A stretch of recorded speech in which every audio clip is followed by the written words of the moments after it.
All right, I guess might as well go ahead and get started here in the interest of time. So I'll go ahead and call the Halifax Finance Committee meeting to order at 6:02 p.m. on Monday, March 13th. In attendance is Frank Johnston, Michael Bennett, Jim Walters, Cheryl Zerla-Burke, and myself, Todd Dargy. Absent is Tom Connolly and Jonathan Schmall. First order of business for tonight on the agenda was the acceptance of meeting minutes for the wage and personnel discussion. So this would be the joint session that Finance Committee held with the Board of Selectmen. So we're voting on the approval from a Finance Committee perspective of those minutes, which consist of January 25th, February 8th, and February 2nd. February 22nd. Would somebody like to make a motion to approve those? So moved. Is there a second? Second. Thank you. Roll call vote. Frank? Yes. Jim? Yes. Daryl? Yes. And Michael? Yes. And myself, I'm a yes as well. So motion carries. There, Cody, we did have on this docket, I guess, that originally a targeted meeting for actually, I guess, next week, right? The 22nd. We still think that that's going to be held, or will that be canceled, I guess? We can hold it. I met with Chief Shavs regarding the lieutenant's position. So we have a recommendation on that. You voted the other items. We won't have a recommendation for an across the board increase because we're still bargaining multiple units. So we can't make that recommendation yet, but it would be good. I think the biggest thing would be the lieutenant's position to give you that information so you can make that recommendation. Okay. All right. So we'll plan to hold that meeting next week then, yeah. Okay. All right. Awesome. All right. So next item on the agenda was the Todd, review. Yeah, sorry. A second, please. Are we going to hold that in person then? Yes. Yeah, it'd be okay. In person. Okay. Yeah. Yep. So it should be same time, 7 p.m. right? Otherwise, unless otherwise noted, but 7 p.m. on Wednesday, the 22nd. So okay. We'll have a double meeting maybe for the next 2 weeks. I'll save the last piece just so we stay in sequence with the agenda. But the reason why I was asking was somewhat of a loaded question that will lead to a further point. So but we'll stay with the agenda and I'll circle back to that afterward. So the next few items were in relation to the review of the town articles and expenditures. So Cody, do you want to share that updated sheet, I guess? Or? Yeah, absolutely. So I guess just quickly, as far as the articles go, so last meeting, there was a couple of questions on how the items would have been procured through highway. Right. So Steve did send me some information. All looks well on that front. Sandy and I are going to go through and look at those numbers one more time. And you guys know, even with these state contracts, I mean, a state contract could change tomorrow. So it'd be wise of us to add a little bit of a contingency on those. And then, you know, if it doesn't get used when we go to purchase it, the money goes back to free cash next year. But the last thing we want to do is approve something and then be, you know, $2,000 short on a $170,000 item. So, but the procurement looked good from what Steve sent. And it's just a matter of just adding a small contingency. And that's really the only update I have on those. Yeah, I saw that email that he sent over with those numbers and such. But so yeah, so that takes care of the highway. So I mean, I think there was some concern certainly on you know, the Mechalak and also the cemetery piece, right? So and I know Frank, you went and visited and saw that demo. I guess do you want to share just maybe some feedback that you had? Yes, it was for me personally, it was very informative. Met with the sales representative as well as the young lady that does the training on the machinery, and she was really dialed in on the machinery and went through all the different features of that machine, and it has a lot of good benefit for the highway department really versus the cemetery. So I'm not sure how that machine's going to get purchased because for the cemetery, it would really be used for lifting those concrete lids off of the double stack vaults over there. That has a lot of usage that I think would be very beneficial to the highway department with some of its capabilities of being able to excavate at a 45-degree angle off to the side there, especially for cleaning out the trenches and the culverts and the ditch lines around town. Because talking with Steve and then the operators that work for him, the machinery they currently have is very limited on what they can do there. And there's several areas in town that don't get any maintenance at all because they don't have the right machine to do the work. And another thing, talking with the operators of that machinery that would operate that on a project, a lot of times cleaning out the ditches, it's a 3 to 4 man operation with the equipment they currently have. And with this machine, they could curtail that down to a 1 or 2 man operation. So there's some efficiencies to be made there, especially with a small department where there may be other things they need to be doing. And they could have things going on simultaneously, you know, and maybe get on more of a schedule for the trench work and cleaning of that nature. Sure. So the machine is, far as I'm concerned, it would be good for them to have if it's allocated in the right place when we purchase it. Okay. Okay, yeah, thanks for that feedback, Frank. So yeah, we'll need to just think about that and decide once the final numbers are kind of pulled together for the chipper and that Mechalak. Yeah, and just to say, the machine that they purchased for the cemetery, I think 21 or 22 years ago, was used just for actually digging the graves, because it's a really small mini excavator that it really has no other practicality for them to be used anywhere else. So, and there's going to be some trade-in value on that. I'm not sure what that is. Cody may be dialed into that if Steve got those numbers for him. But that's kind of what they're looking at, is getting rid of that machine and replacing it with this type of a machine.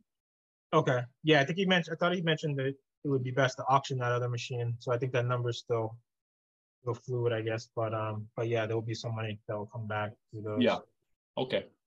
All right, but yeah, no, thanks for taking the time on, Frank, and sharing the feedback. Definitely very helpful. So appreciate that. So that's these. So you guys can all see my screen, right? So those are these 2 items obviously there, right? So once we kind of work through the numbers a bit, we'll have to reassess and make a determination if we think we want to recommend that or not. Just to give a quick update on these other items before we move over to Cody and looking at the budgets and such, is just want to give a couple updates on these other ones. So for the ADA compliance projects, so Scott is actually working. It's a little bit painful because, you know, you have to get estimates for the work, and there's a long laundry list of items that kind of need to get done. So he's working to kind of prioritize that list, and then have you know, estimates for each of the items, and then he can kind of figure out how to best allocate that. We really need that, right, in order to be able to make a recommendation, right? We certainly don't want to just recommend a blank $500,000, right? So we need that underlying detail to be able to, you know, make an assessment on whether or not we're going to recommend this or not. You know, which it is required, it is needed, right, to be compliant with ADA. So there is a compliance factor to it, but nonetheless, we need that detail to be able to make a recommendation. So he's working on pulling that together. He was going to try to make it tonight, but he wasn't actually able to get it all together. So he's shooting for next week. Just as an FYI, I just want to update you there. So hopefully next week we'll be able to see that breakdown. Again, it will be just an estimate. So we are expecting some of it to change come town meeting. But what I kind of asked them to just make sure it like doesn't change is the priority list itself, right? Like that shouldn't really change. You know, you might have there might be some movement just based on like being able to squeeze one item in or over another based on like the remaining balance, I guess, if you will. But, you know, like the top 10, let's say, for instance, you know, should be so he's looking to have that all together next week, and he'll take us through that. So that will nail down that one. We did approve all these other ones last meeting, so we're good there, as well as you know, the reoccurring ones. So that kind of leaves us with these last remaining ones. And I don't know, Cody, if you have, I know that you guys are still looking at pulling these numbers together, if that's still right. So was the town hall, the library windows, and then that's in the study.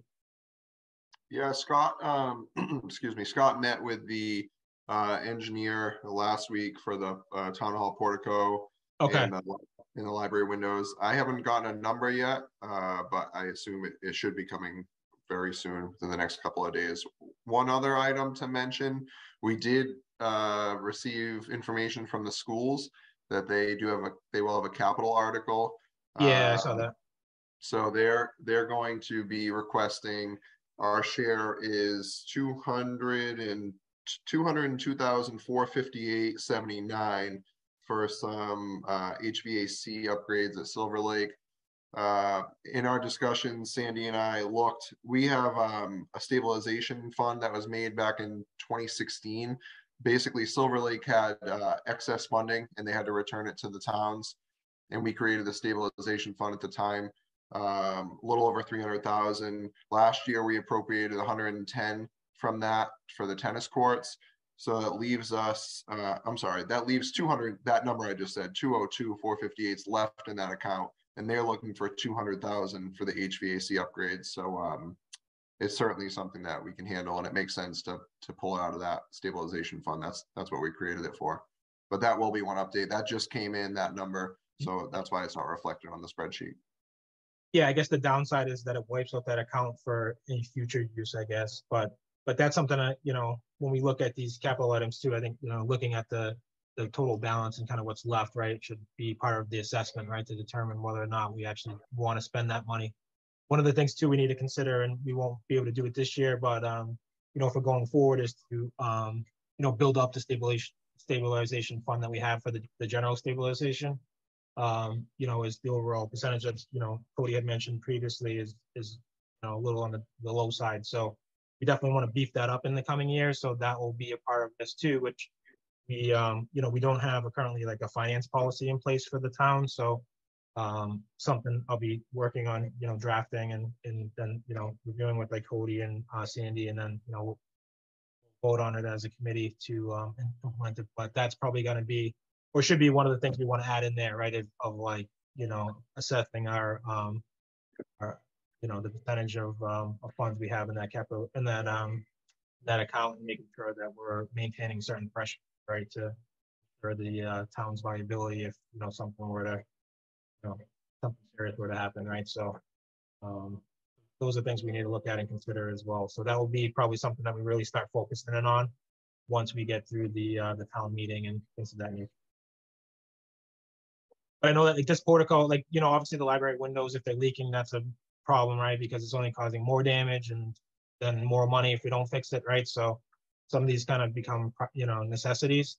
The portico is definitely, I think the top priority, just because it's a huge liability, right? If anybody were to step out there and God forbid something, happen, then there's a major liability to the town and things of that nature. So I don't know what the cost of that will be, but it's definitely something I think we would need to seriously, consider recommending for this year. So,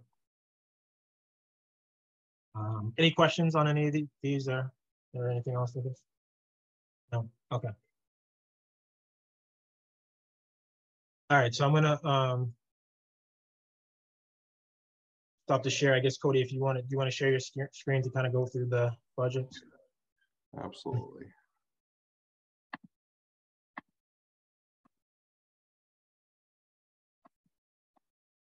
Can you all see that spreadsheet? Mm-hmm. Yeah. Yes.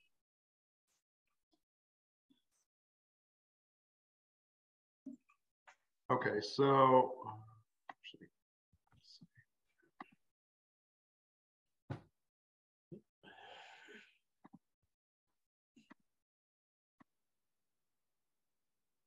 okay, so I don't know how you typically done this in the past. We can kind of just go, oh, Cheryl. In the past, we've done the ones that are level funded first, Okay, all the ones that there's, and then we go back Yeah. to the others. sure. Okay. So I mean, the first two here are moderator salary, selectman salary. They're both level funded. Yep.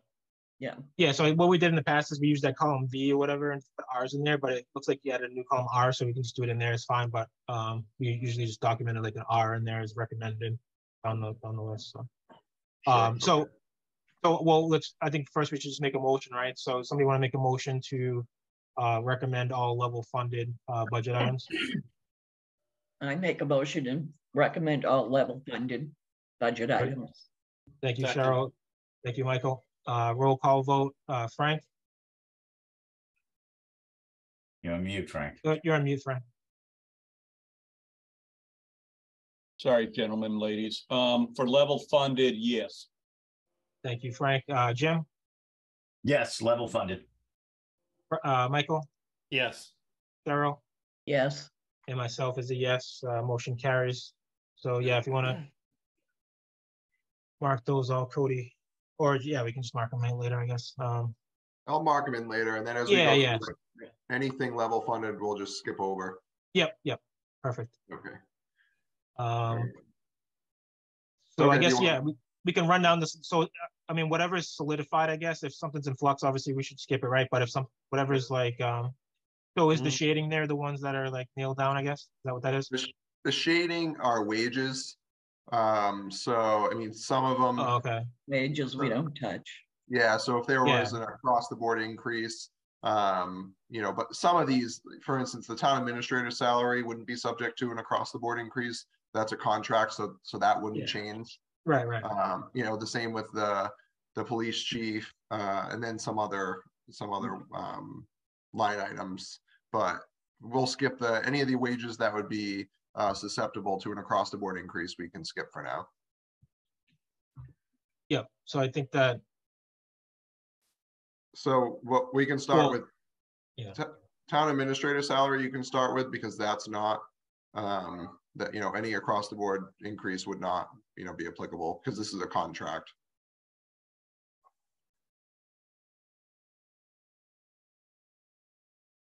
Okay, So it's last year voted was 125, contracted for fiscal 24 is 136, 475. And that's per the terms of a contract voted with the Board of Selectmen. Yeah, so we should just skip that, right? There's nothing for us to opine on there. I don't know if you would vote to recommend typically. How would you? No, to Cheryl's point, yeah, we usually just skip the salary pieces and we would just vote on like or recommend the expense Okay. items themselves, yeah. Okay, so the first major change is the legal budget. Voted last year was 124,500. We've come in over this the past several Yeah. years. I mean, Yeah. even just right now this year, our invoice came in for this month, and we're gonna be over that budgeted amount. So I did up it to the 139.5. I think this is a hard one because it depends on what the town has going on as far as litigation. But I think it's time to increase the budget for this. Yeah, I mean, it's certainly an expense we would like to see less of, but obviously we don't have control over that. So I think it's reasonable. Is any discussion on it? Any questions from anyone? Yeah, Todd, I've got one just Sure. so I have a little better understanding. That includes for the attorneys to look over something that maybe the planning board has or a conservation might have, not to mention any litigation we have. Is that correct? Yeah, correct. That would be any sort of legal. So we have labor counsel, we have our general counsel for kind of day-to-day land use counsel. Anything we're paying an attorney for would be out of this budget. Because that's an aggregate of all the different forms of legal that we deal with. Yes, exactly. We pay Okay. several different attorneys out Right. of this. Okay. How far over budget have we come in? Well, last year was $300,000 in actuals. The year before was, I don't have the actuals on me. It wasn't as bad, maybe 120 or 130. And then this year, I would anticipate we'll come in around the 140 mark. Yeah, because last year there was some open litigation, right? That's since settled, so it should be less than, Yeah, we're tying up most of our litigation, knock on wood. So, you're always susceptible to future litigation, but I think we're moving in the right direction. So I anticipate it certainly not coming in at the 300,000. I think this fiscal year is more of a normal year. which is why I think that 139.5 is a good estimate. When we look at our regular legal expenses, kind of day-to-day questions before a council for projects and things, this is where we'd end up for a fiscal year. So a couple of those larger litigations we had last few years, those are pretty well wrapped up in these cost numbers for attorney fees. Yes, yeah. Okay. Already this year, it's like I said, significantly less than last year. Last year was well over 300,000. Yeah. Okay, thank you. All right, great. Any other questions or discussion? No? Okay, somebody like to make a motion to approve the law budget for an increase to 139,500 fiscal year 24. So moved. For a second, Second. roll call vote, Frank, Yes. Michael, Yes. Jim, Yes. Cheryl, Yes. and myself is a yes. Motion carries. So we'll mark that as recommended. So the town hall electricity, I think we talked about the last time. So it was an increase of just $1,000. Yep, Cheryl, go ahead. You missed selectmen expense. No change It's there. flat. So, No change, so we can, yeah, so that'll just be level funded. okay. Yeah, just in the interest of time, Cody will fill those in afterward, but anything that's, Okay. you know, from I and Q that are flat, we can just skip right over, yeah. Mhm. So the electricity is the next one. I mean, this is just based off of our current usage, and we anticipate an increase in rates. Our contracted aggregation rate is up at the end of September. So we don't know what that new rate will be yet, but we got a very good rate in our current contract, so we know it's going to go up. So we think it'd be wise for us to budget a little bit more for electricity. Yeah. Do we think that 1,000's going to be enough? I think so. Yeah. I've had conversations with our contractor. We feel pretty good about getting another good rate. Not quite as good, but the energy market is starting to settle down right now, luckily. So we're going to be locking in soon and get a good rate. So I think it's a good number. Okay. Any other questions or discussion topic? Okay, somebody want to make a motion to approve the town hall electricity, $16,000? So moved. Is there a second? Thank you, Michael. Roll call vote, Frank, Yes. Michael, Yes. Jim, Yes. Cheryl, Yes. and myself is a yes. Motion carries. The next one is town meeting warrants. So this is the cost to print warrants. We also use this to print our annual reports, although we don't print a significant amount of annual reports anymore. It's available online. And this is just rising with inflation. We just want to have enough to cover the cost next year. Yeah, it's very minimal increase too. All right, any discussion on this one? The $400 increase? No. No. Would somebody like to make a motion? So moved. Is there a second? Thank you, Michael. Roll call, Frank, Yes. Michael, Yes. Jim, Yes. Cheryl, Yes. and myself is a yes. Motion carries. Next one here is our audit. This is done annually. We signed a 3-year contract. The new contract came in, and this is reflective of what the contract would be. So it's a $1,000 increase each year, which is not too bad. Yeah, I just had a question on that, I guess. So when is that? So that's just a yearly audit that they conduct, right? When does that happen typically? Well, we're finishing up our fiscal 22 audit right now. You know, we have to have everything closed out. So typically late fall, early winter is when they start the audit. Okay, yeah, so I guess once it completes and they issue because I know that they issue like a management recommendation, I guess, right, of like findings and things of that nature. I think it would be good if the finance committee could get, view into that, I guess, if that could be shared, I guess, once it's released. Oh, because that's something we've never like seen in the past. So I think that's be of particular interest for the committee. Okay, all right, awesome, I appreciate that. All right, so here we're asking for $1,000 increase from 31,500 to 32,500. Any questions, open discussion? On that, would somebody like to make a motion? So moved.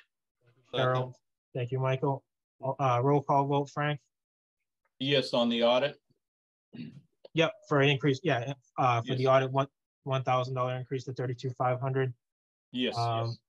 Michael, Yes. Jim, Yes. Cheryl, Yes. and myself is a yes as well. Motion carries. As far as level funded items, do you want to include items that have decreased as voted as well? Or do you want to review items that are decreasing? No, why?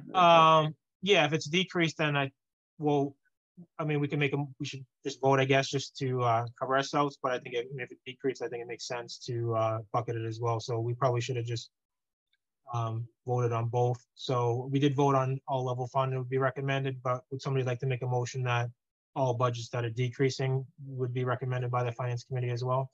So moved. Second. Thank you, Cheryl. Roll call vote. Frank, Yes, on decreases, yes. Michael, Yes. Jim, Yes. Cheryl, Yes. and myself is a yes as well. So yeah, all decreases or level funded would be recommended by the finance committee.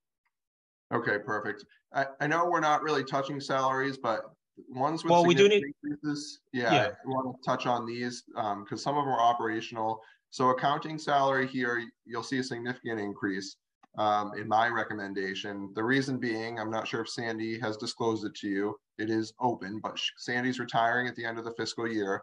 So this will be her last fiscal year with us. Where we know it's happening, we're going to plan for it. So there'll be some vacation buyout. That number is inclusive in there. And then also, it's a good opportunity where it's a planned retirement to bring somebody in and have a month or two of overlap and have some training. Sandy has a lot of historical knowledge of the town, Yes. and it'll be beneficial to get somebody in here who can work with Sandy for a couple months. So this figure here is inclusive of the vacation buyout and an overlap of having a new town accountant in to train with Sandy for a little while. Okay, yeah, it makes sense. And, obviously Sandy's been phenomenal, right, over the years. So it's definitely going to be a significant loss, I think, to the town. So maybe we can get somebody that can somewhat fill her shoes, I guess, yeah. All right, makes sense to me. Any open discussion or friends on that? No? Okay, perfect. Let's see. The next increase would be IT expenses. We touched on this previously. Since then, a couple of our contracts, we've gotten actual prices back for what the contract will be for the next fiscal year. So even since our last meeting, you can see the $3,500 increase. We've gotten everything back at this point, though. So that's the solid number. That's what we anticipate it being. A big part of it is that multi-factor authentication. It's required by our insurance company. They're requiring it now, and so that's about 15 to 20,000 of this increase is just in having to implement that software.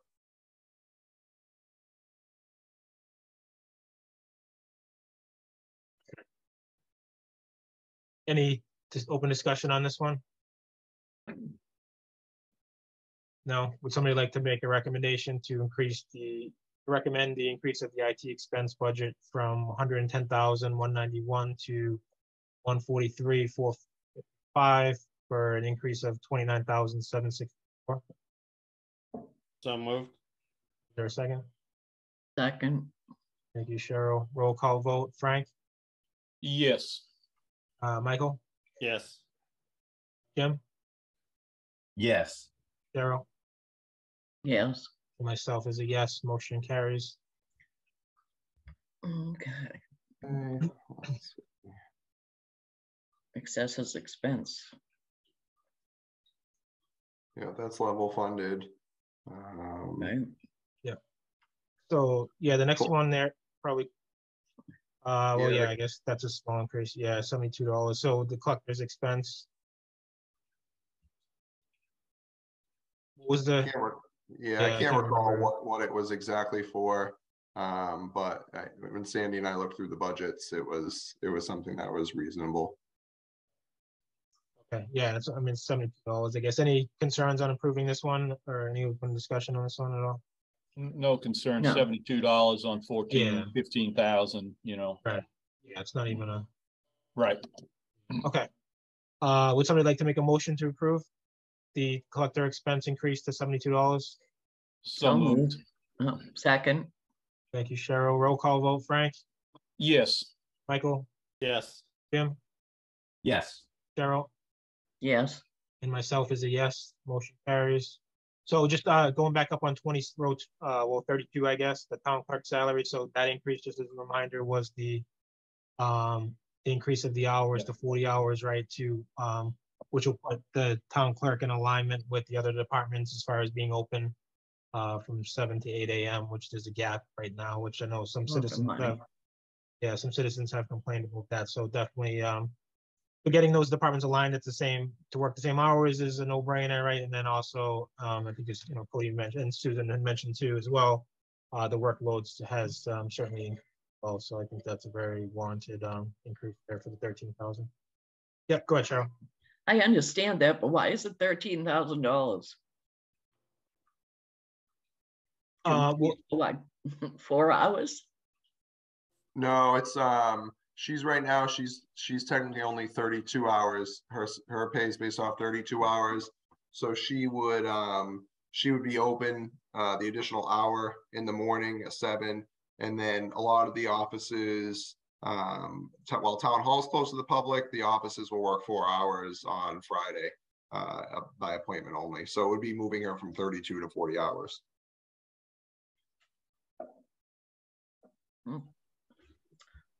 Yeah,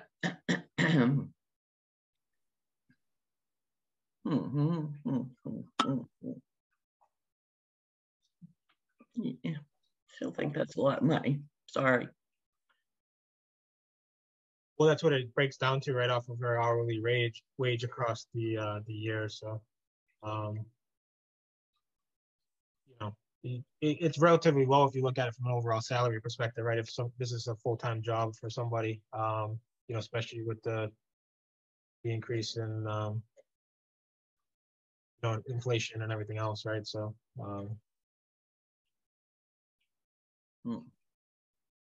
And that doesn't include any percentage across the board either, correct?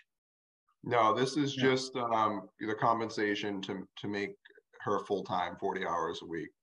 You know, I well know she's not requesting to increase the assistant town clerk's you know, hours either. And you know, in the quick survey that I did, there's not many communities anymore that have a part-time or 32 less than 40-hour town clerk. In conversations with Sue, she's working that anyways, and I think, you know, she deserves to be compensated for it. We're lucky that we have someone like Sue who's willing to do it now, because you could find someone who says, hey, I'm compensated for 32 hours. I'll get done what I get done in my 32, and then what doesn't get done doesn't. And Sue hasn't done that. She makes sure everything gets done. So it's certainly warranted to make the position 40 hours with all the new requirements of a town clerk's office. yeah, and there's all the election things that have Hmm. come to light the last couple of elections as well that take place. And I witnessed that firsthand in the last election. A lot going on there. Okay. Yeah. I'm done. okay. All right. Yeah. No, thank you for bringing that up, Cheryl. All right. So I think we're good to move through those. And then the next one is what, the conservation agent, I guess? Oh, no, The yeah, next sorry. one's actually recruitment and employment costs. Currently, we budget $7,500. This is used for an array of things. So anything related to recruitment and employment, obviously, but newspaper ads. Right now, our personnel bylaw requires that we post any job opening in the paper. You know, there's a cost associated with that. We post on the Massachusetts municipal website, which is basically, if you're looking for a job in a city or town in Massachusetts, that's where you look. There's a cost associated with that.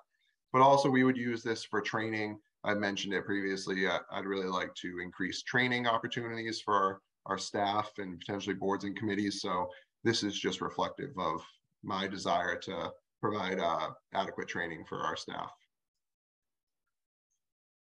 Okay.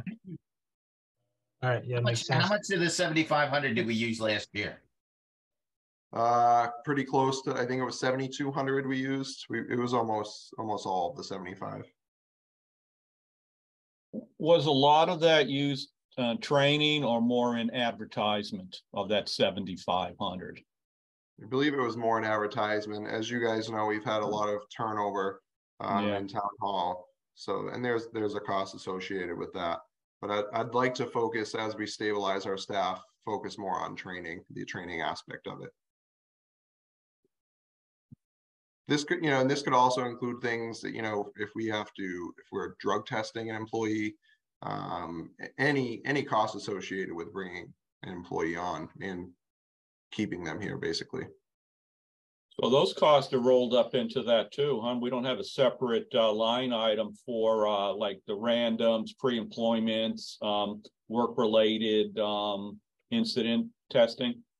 Well, Frank, you'd be surprised, but we don't do a pre-employment drug screening right now.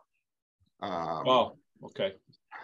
I mean, there's certain employees, you know, CDL employees, Yes. and you know, Highway has some funding for that, but it may be something as we look at our risk management. It may be something that we look to do in the future. So that's why I'm not leaving it out at this point. Yeah. Okay, any other discussion on this one? No? Okay, would somebody like to make a motion to approve the $2,500 increase to the recruitment and employment cost budget? So moved. For a second? I'll second it. Thank you, Jim. Roll call vote, Frank, Yes. Michael, Yes. Jim, Yes. Cheryl, Yes, and myself is a yes, motion carries. The next one here, Oh, sorry, go ahead, Cheryl. how about the elect/register, 37,200 down to 18,000? that's just because of there's not as many elections. Yeah, So we had this last year there was 4 elections. This coming year we have a local election, and Sue can probably, I think Sue's on. Sue And a can- primary. You have a primary in March and a local in May. so half as many elections. Okay, okay.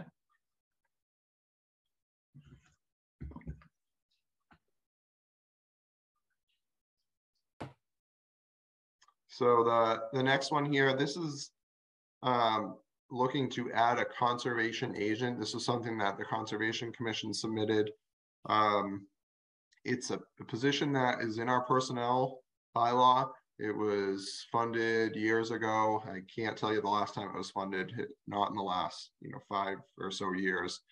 And they're looking to bring that back with, you're seeing more and more projects come forward that are involving conservation. Halifax is one of the only communities in the area that doesn't have professional staff for the Conservation Commission. So this would be a 32-hour-a-week position with the current wage and personnel bylaw, which makes it a grade 8, I believe, and looking to add this. We included the full amount here, although it may be a little bit less because we get wetlands funding as part of the funding that comes in through some of the permits. The state, that goes into a separate fund instead of the general fund, and we can use that to potentially supplement part of this. But just to give you an idea of what the overall impact would be to the budget, this is requested. And it's hard to add new positions, especially when we're really trying to be lean with the budget. But you do get to a point within municipal operations where a position like this becomes a necessity in order for us to continue on, so things don't get missed. So we had a call just recently, actually, where there was potentially a conservation violation against the Wetlands Protection Act. We don't have a professional to send out to view this. You know, the Wetlands Protection Act is very complicated. It requires someone that really understands it. So we can't rely on volunteer board and committee members to do something like this. It's really evolved significantly. So and this was brought forward by the Conservation Commission, I think, with them understanding the complexity that it's reached a point where it's beyond their scope. So this would be to fund the conservation certified agent, I guess. Yeah, so be a conservation agent. They would. What's that? Sorry, is there like, so there's a formal certification, I guess, that they need to receive from like the state or something, or? It's not necessarily a formal certification, but you would find someone who has experience with the Wetlands Protection Act. And there's not a formal certification per se, but it's more just experience based. You know, someone who has experience delineating wetlands, who can go out and determine where the wetlands are. And you know, this position would also assist with the meetings. One thing I'll get to further is we reduced the hours for the conservation, the administrative support. That was a 15.5-hour position. We reduced that down to 10 hours a week. And, you know, it's with the idea that this would potentially pick up some of that slack, but it makes more sense to have a professionalized position here. Is this position going to be part of the personnel study? Are we going to make it part of that to justify the step and the rate? Yeah, we'll include all the positions. This, as far as, but that won't be done for, you know, quite some time.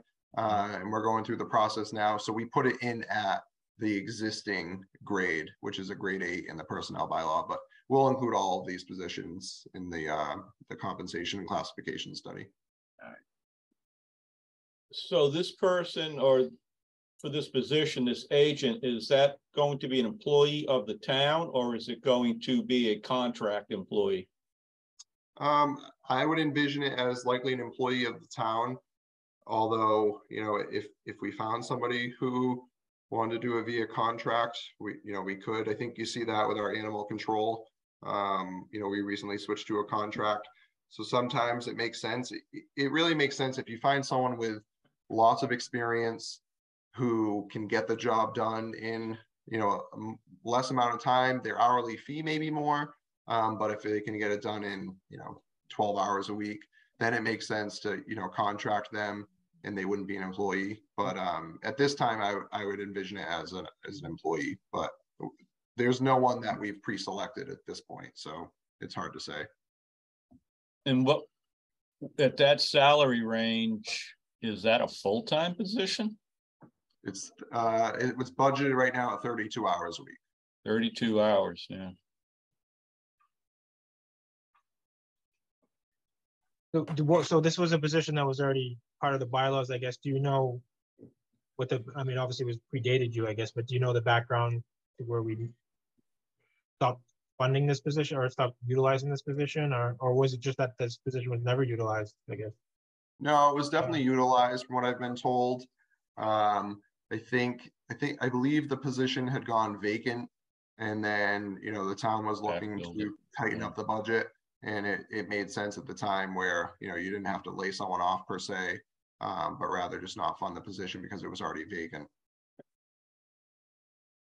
Okay. Yeah, I mean, I don't know what the other committee members think, but I mean, I think it would be good for us to get some more background and see the job description and understand, like, some of the details. Like, Frank, is this going to be like a, you know, town employee, things of that nature, of how it'll be structured and that kind of thing. I think we would be in a position to make a recommendation specifically on this, but I'm happy to hear what others think, I guess. Yeah, I agree with you, Todd. So I don't know. A little more background. I agree as well, and I also realize there's a lot of conservation stuff going on in Halifax, and some of you probably aware of some of the things that are going on.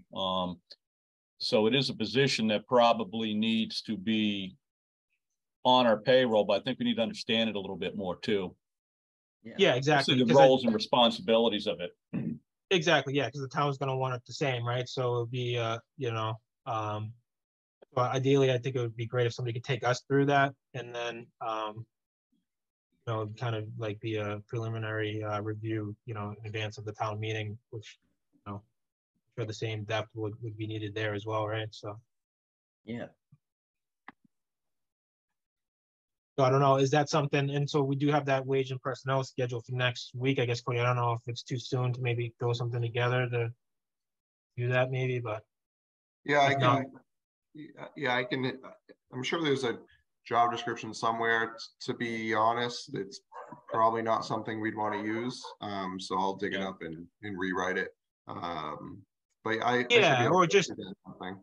yeah, maybe, I mean, it could probably, I mean, it could just maybe be, I mean, it would be good to see like the formal job description, but if we had like even just like some bullets of what we envision this role to be responsible for and things and all the fine details there, then they you know, be more comfortable to provide a recommendation. But without that, with that kind of being a gray area, I think it makes it a little difficult for us to just improve, especially since it's such a marketing increase of $41,000, right? So Yeah, oh, absolutely. Yep, I can throw that together for next week. yeah, okay, all right, awesome. Okay, so the next major change here is you'll see planning board wages is not recommended. And then there's a significant increase here in the regulatory clerical. So, but you'll notice there's no planning. But what we're looking to do is, so I mentioned to you that the regulatory clerical would include those clerical positions for conservation, zoning, and planning. What we've done is, so we've hired someone for conservation at 10 hours a week, but we're looking to change these positions. And this came up in wage and personnel. We're looking to make these positions administrative assistants. The skill level required for these is far beyond what we consider a secretary. You know, they're working with engineers, attorneys, the applicants regularly. So an administrative assistant is more conducive of what we're requiring of them, education, experience-wise. So that's one of the changes here reflective of this number. And then we're also looking to combine the planning and zoning positions that are each 15.5 hours a week right now, and create one full-time position, or full-time is in 32 hours a week. And that would cover both planning and zoning. The reason being, you know, for multiple reasons. The first is it's very hard to recruit someone for 15 hours a week. The second is zoning and planning have a lot in common.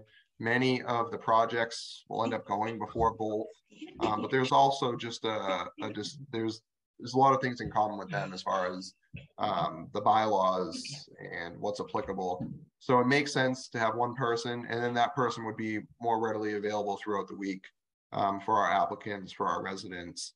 So the major increase here is really just a result of making them administrative assistants rather than secretaries, because it's what we're requiring of them is more conducive with an admin assistant. And we're really, these positions have been vacant for 3 or 4 months. And in the process of trying to recruit someone, we have not been able to attract a candidate that we feel is qualified. Conservation worked out where we reduced those hours to 10 hours a week because our Board of Health admin actually was willing to, she's only 30 hours a week. And so she picked up this 10-hour a week position, and it made sense. Conservation and Board of Health have some overlap, and then it's beneficial to conservation where now she's there all week as well. So that one was all set, but for planning and zoning, we just can't attract candidates. Okay, yeah, I mean, I think that makes sense, and I know that this was discussed in the past as well, so, so we won't take a formal vote on it, given that it's, It's know, got to do salary. with money. Yeah, Anything salary, that but has to do it with is money. helpful to have the background and knowledge, but any open discussion or concerns anyone wants to raise? In the clerical for the 90, regulatory clerical for the 91 plus 91,511, is that one person, or I understand that to be two people within that regulatory clerical? It's actually three. So Three it's, people. yeah, so it would be that 10-hour a week conservation position. It would be our building, I believe it's our building department admin assistant. That's a full-time position. And then it would be that new position I just spoke of, the combined planning and zoning. So it looks like a significant increase, but when you take out this planning wage, it's actually only about a $7,000 increase. It's not a full 11,385. So those costs before Cody were rolled up into the planning board wages. Is that correct? Yes, for the planning admin, it was a separate line item here because that was a 15.5-hour a week position. Here, we're just rolling it all into one line item. Okay. Because it's regulatory, not just planning. Understood.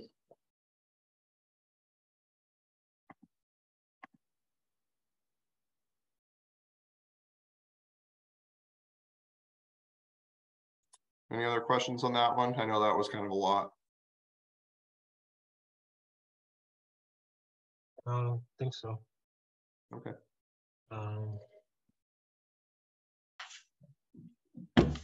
So the next increase here in non-wages would be just preventative maintenance. And this is one of the sheets you had looked at. We had just increased it by $1,000. Yep.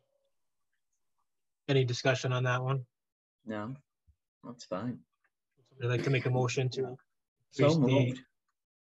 Thank you, Cheryl. Is there a second? Second. Roll call vote, Frank, Yes, on the preventative maintenance. Michael, Yes. Cheryl, Yes, Jim, Yes. myself is a yes, motion carries. So police and fire, I'm going to recommend we hold off on. I spoke with Chief Shaws today. He had revised a couple things. I don't think really any of the expenses. It was more the wages with the additional lieutenant and then some overlap there. But I think it makes sense to hold off on these, and then once next week you can vote on them if you'd like.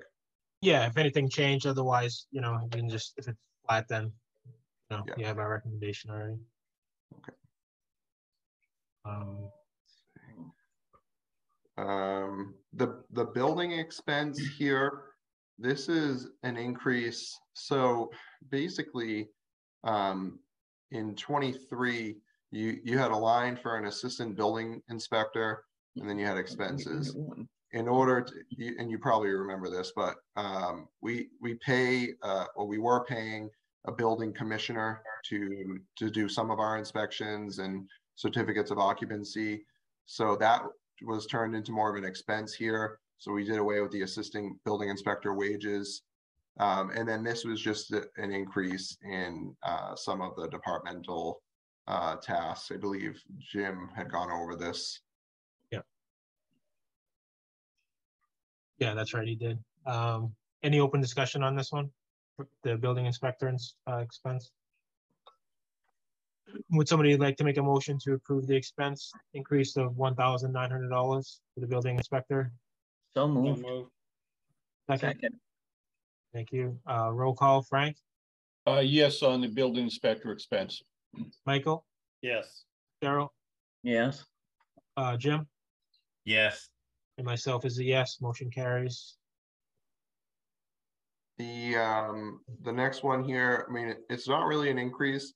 So this was two separate line items, the animal control officer salary, and then we had an expense. We've contracted this service out, and we've created one line item under salary, and that is the contracted amount, the $29,952, which is, let's see, it's a small increase from, let's see, this is Like 2,500 or so, looks like. yeah, That. so it ends up being a small increase, but we're also just combining the two line items because it's a contracted service now. Okay. okay. And what's the terms of that contract, I guess? Is it like an annual contract That- or? Yeah, I was gonna say, is that T&M or is that fixed fee or what is that? Is that just encumbered money?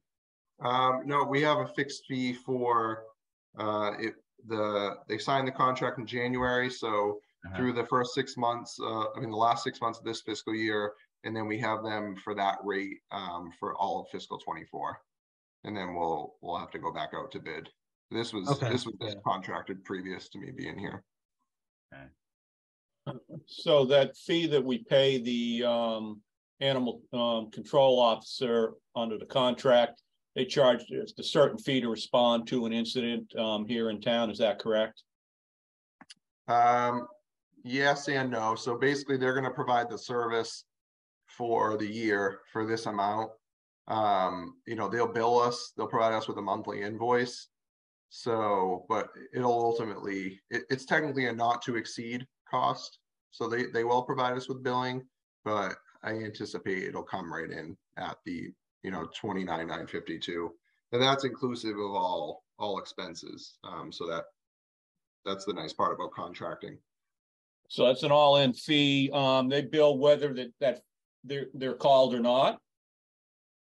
Well, they'll bill us monthly to show, but there's terms of the contract. They're available, readily available certain hours during the week. And then for off hours calls, we would call them and they'll come in. But it basically provides a service of a minimum of so many hours per week. Yeah. And then this results in the not to exceed fee. So, it could come in less. They're going to provide us with monthly invoices like any other vendor. But it could come in more too. No, this is a not to exceed fee. Okay. So it can't exceed the Chief Shavs is here. He can elaborate on it. Yes, the maximum amount they're going to be able to charge under the contract without a change order. Is that correct? That's correct. They can't go over that contracted amount. And also the other thing is that they're providing their own vehicle or their own equipment. So it's actually, I don't have to worry about maintenance on another vehicle. The town doesn't have to worry about insurance on another vehicle. He's got to provide all that. The bond that all falls within that contract. So I think it's a great deal, for us to do this and kind of alleviate ourselves from the whole ACO operations. Where is the animal? Let's say they get a couple of stray dogs. How's that handled? Do they have a facility at their place, or are they taking that somewhere else? No, so we have a temporary kennel at our station, but then any long-term goes to Lakeville. They're the animal shelter, and they do contracts with over 15 of the neighboring towns. So anywhere from like East Bridgewater, Lakeville, Middleborough, everybody goes to Lakeville because they're the only ones that will have a long-term kennel, and they'll do adoptions right out of their animal shelter. So everything goes through Lakeville. We have a contract or MOU that we sign every year. So that's an additional fee for that. It's not rolled into these numbers here. No, that's additional fee to the town. Well, actually, the MOU is no fee. What happens is that if we bring a dog there, they charge us, I think it's $25 a day per animal until they adopt the animal out.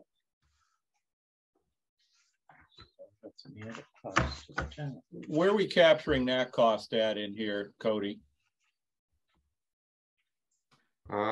Chief, is that captured in your budget? No, that's probably captured in the dog fund, which is Sue's out of Sue's office.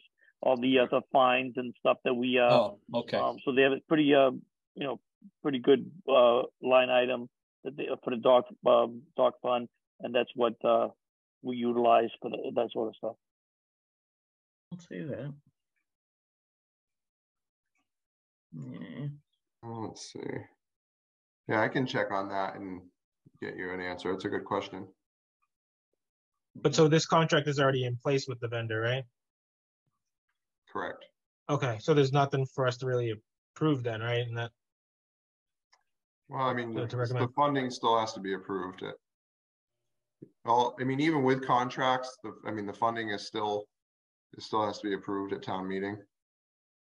Yeah, because this would be for fiscal year 24, that 29,000, correct? Yes, yep. Okay, yeah, I guess my point is, I mean, it's already, like, we're already contracted to it, so we need to pay the fee at this point. We already signed the contract, I guess, so we're recommending, I guess, the contract that's already been executed. Yeah, I mean, it's still good if you're behind it to recommend it, because it, it shows support. Yeah. That's smart. The finance committee, you're ultimately town meeting's watchdog for, finances. So if it's something that you agree with, I would recommend, voting to recommend it. Agree. Any other open discussion on the animal control officer? Okay, would somebody like to make a motion to combine the animal control officer expense and salary into one line item for an increase of $2,500, 2527 it looks like, So year moved. 24? Michael, is there a second? Second. Thank you, Frank. Roll call vote, Frank, Yes. Michael, Yes. Carol, Yes. Jim, Yes. and myself is a yes. Motion carries. Okay. We're still waiting on a final number from Rock. So I'm hopeful that we'll have that next week. Okay. The schools you can wait on because they're going to come in. We did get their second round of numbers here. It's quite a significant increase here in the elementary school. And Sandy and I did express our concern to them that we can't sustain a 6% increase. No. The good news, our Silver Lake assessment, it remained down. almost flat. Only $1,000 increase, which is very good.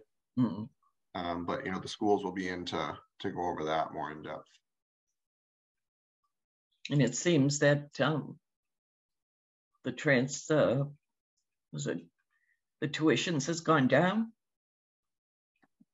A little bit, yeah. Okay. And special needs transportation has gone up some more.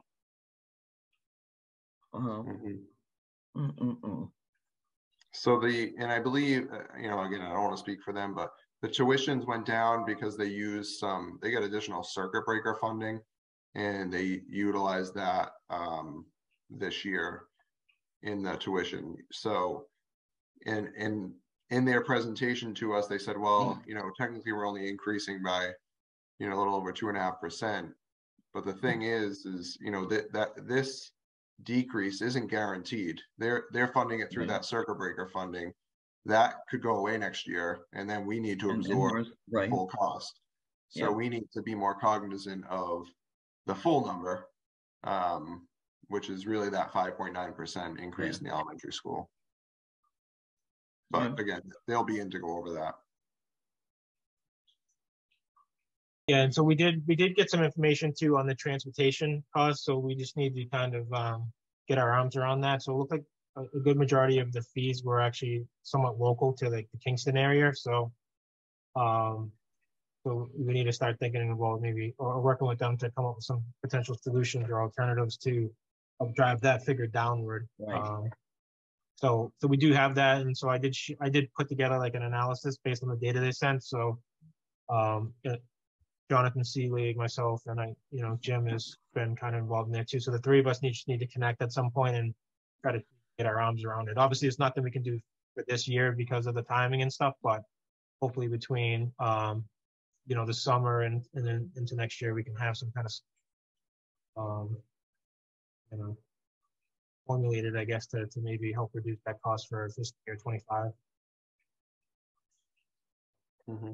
More to come there, but a lot of work to just do to figure out. But the good news is that it was, local and not, because my fear was going to be like something like the Randolph fees or something like that was really driving up the cost. So you know, if we're able to, I know that we kind of kick the tires on maybe using the COA vans or things of that nature. So if there's something to that effect that we can leverage, then I think it would go a long way of driving that cost down. But we would need to understand, you know, what that operation looks like and how we support it and all that kind of good stuff. So kind of a lot to figure out there, but, you know, would be very beneficial to the town if we can find a way to drive that cost down. So.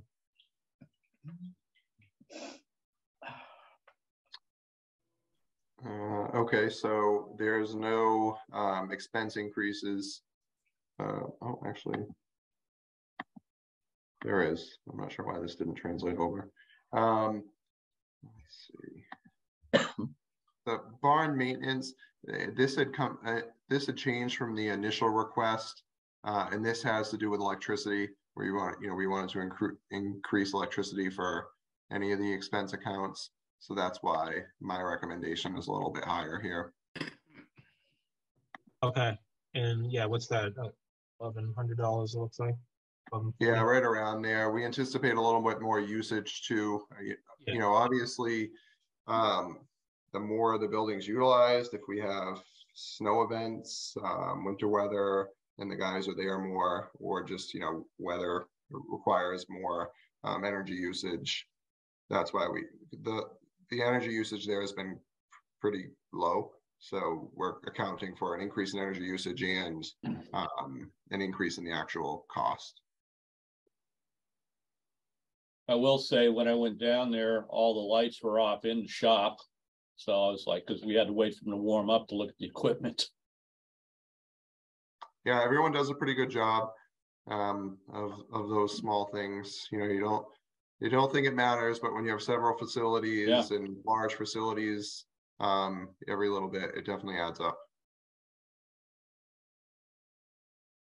Okay, any other discussion on the highway? Would somebody like to make a motion to approve item number 81 for an increase of $1,140 to the barn maintenance budget for fiscal year 24? So moved. Is there a second? I'll second it. Thank you, Jim. Roll call vote. Frank? Yes, on the barn maintenance. Michael? Yes. Cheryl? Yes. Jim? Yes. And myself is a yes as well. Motion carries. The next one is the same idea. Streetlights. This is the electricity for the streetlights. So with the cost of electricity going up, we anticipate an increase here. Okay. Any open discussion on this one? There's no cost in there for putting up new lights. That's strictly just an electrical bill. I believe it's definitely not new lights. Yeah, this is electrical, and then the one below it, traffic lights, includes some of that, like maintenance for the traffic lights. But street lights, this is just the electric.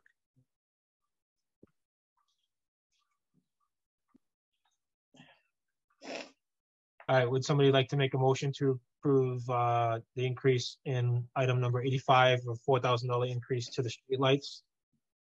So moved. Thank you, Michael. Is there a second? I'll second. Thank you, Jim. Roll call vote. Frank? Yes, on the street lights.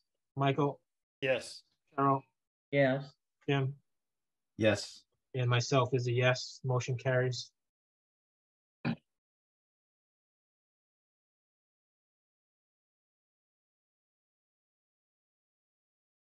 The next is water.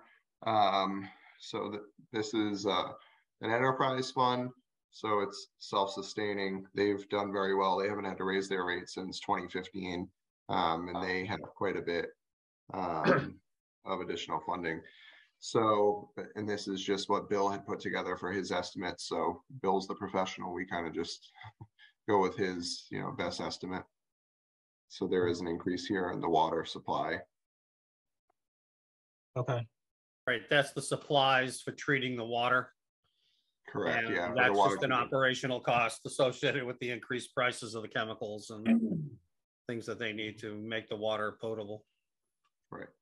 And he's taken into account industry increases for the next year in that number?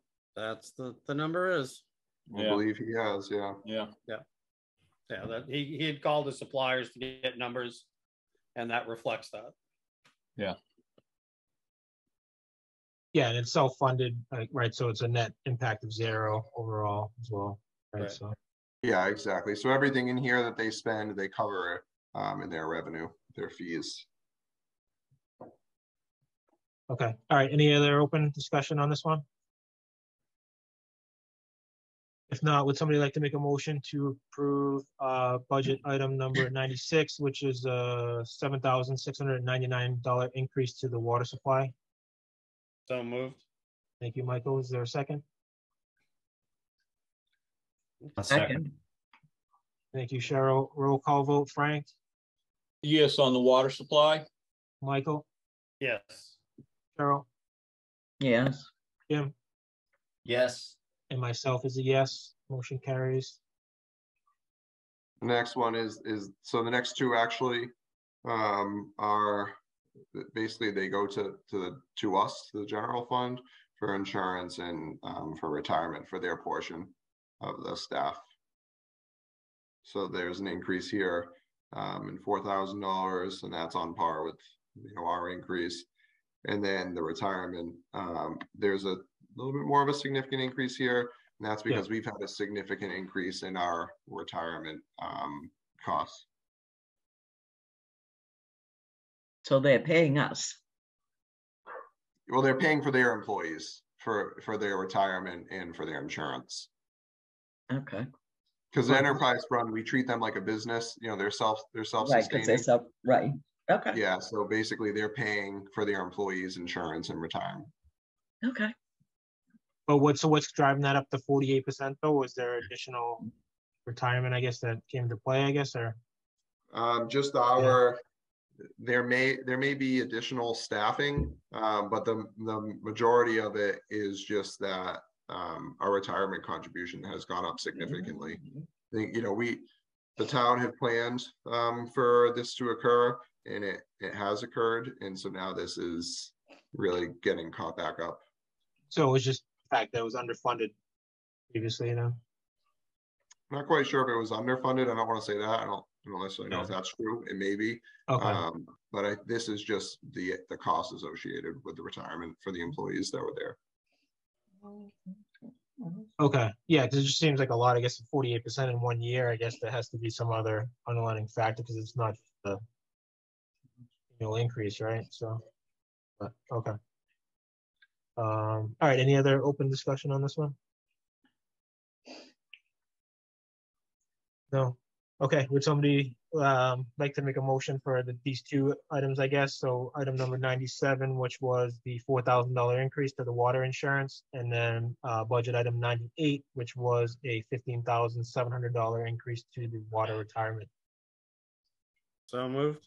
Thank you, Michael. Is there a second?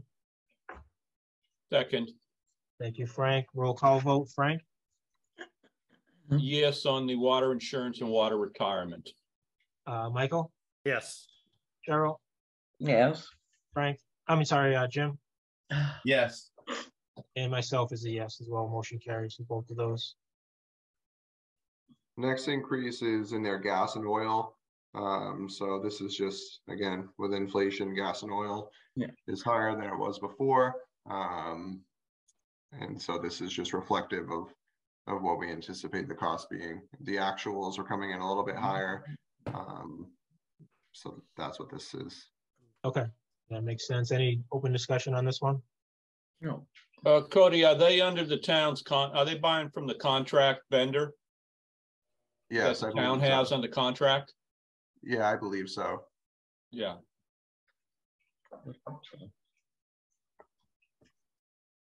So that's an annual increase that they have in the contract. I'm assuming whether the price of fuel goes up or down, that's the escalator. I can look into it. I don't want to give you the incorrect information. I mean, pretty much, he only increased his prices where the goods and services they were purchasing went up. So cost of supplies, cost of materials went up. He had to increase his budget accordingly.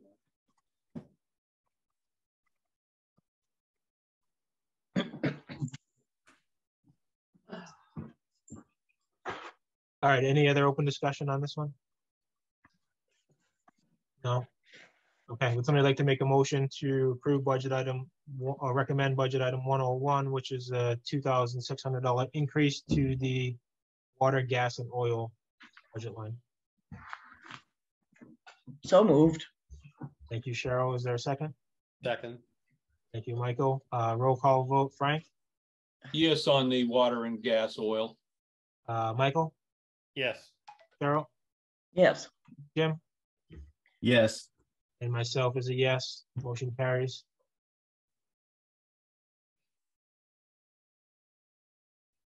Let's see, the next is another enterprise fund, which that would be our solid waste. Let's see. So there is an increase in expense, and I think, did Steve go over this with you guys when he came in? No, He didn't? no. Okay. Yeah, I So, don't remember it either. Yeah. a big part of this is there's a hazardous waste day that's been done periodically in the past, and there's a substantial there was a substantial increase to that. I think when they put the budget together just to host that day, that one day. Let me see, I can pull it up. Give me 1 minute while I pull up that budget submittal.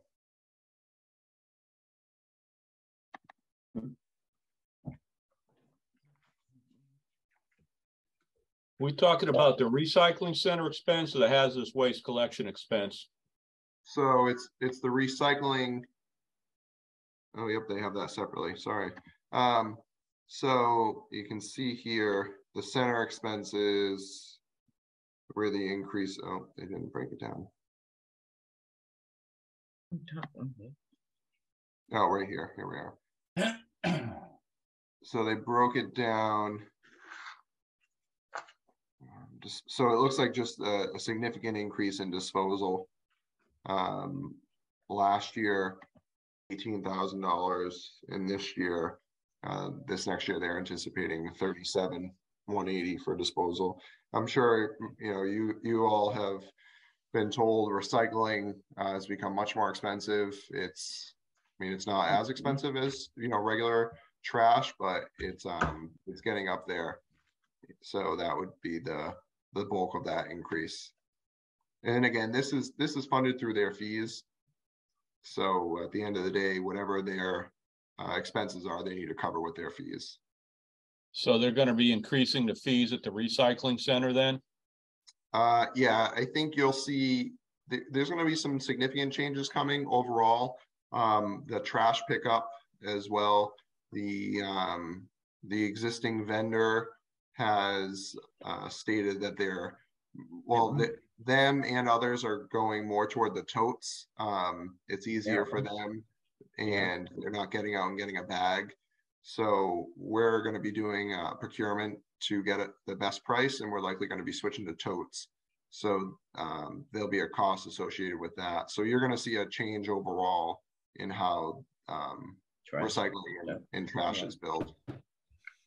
Well, yeah, and the big part of it is the liability, right? Anytime somebody has to get out of it to manually pick up the bags is a liability, like a risk or liability, workers' compensation. Yeah, exactly. So, but so what's driving the fee? So that's future, right? Cody is to move from the bags to the bins, but what's driving the $29,000 increase for 2024?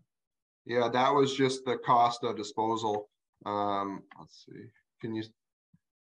Do you see this? I can't see the other sheet that you have. You can't? No. I have. Todd. Go ahead, Cheryl. Yeah, go ahead, Cheryl.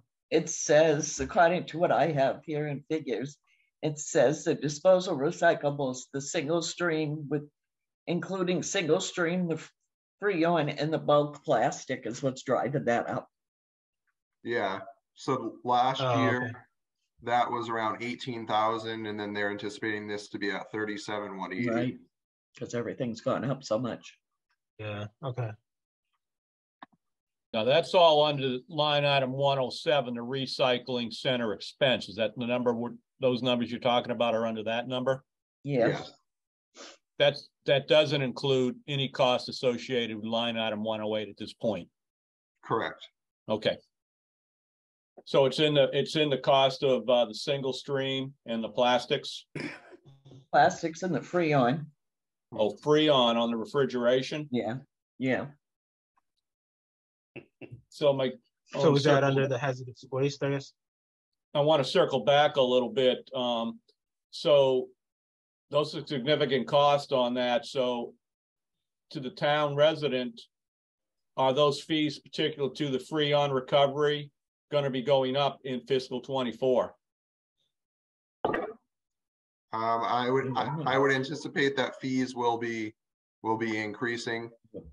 I don't have exact figures at this point. We could bring them in and they may be able to provide more information. Yeah, I think that would be a good idea, just so we can have an understanding of exactly what's driving this. Is this like, Well, you know, I can tell you it's difficult at this point. Our current trash contract expires at the end of, I mean, and that's more down here, but it's all really correlated. And that expires at the end of this fiscal year, and we'll be getting a new trash hauler. And then they're really going to be looking at how fees are calculated for everything in a whole different way. We don't know what that is yet, but it's definitely going to change. okay, so that makes more sense. So these three are really anticipatory to those changes, I guess, of going in place to get ahead of that new vendor, I guess, if you will. Right. The trash. Because that's what's driving, like on row 109, the $29,000 increase, right? So you're kind of projecting some of that forward. I believe that's what it is. Yes. Yeah. Okay. Well, I don't think not the recycling center expenses. That's the cost we know. Yeah. Yeah. It is to get rid of the recycling products. But that was my question, like with the bags, because the bags are in place today, and then but it's yet increasing to the 29. But that's with the idea that we'll have to move to the totes within the fiscal year 24. Yeah, that's under 109. I was referring to 107 as the cost of, Cheryl said, the plastics and the single stream going up, and we're charging the town currently $50 a resident for that service. Yeah. Mm-hmm.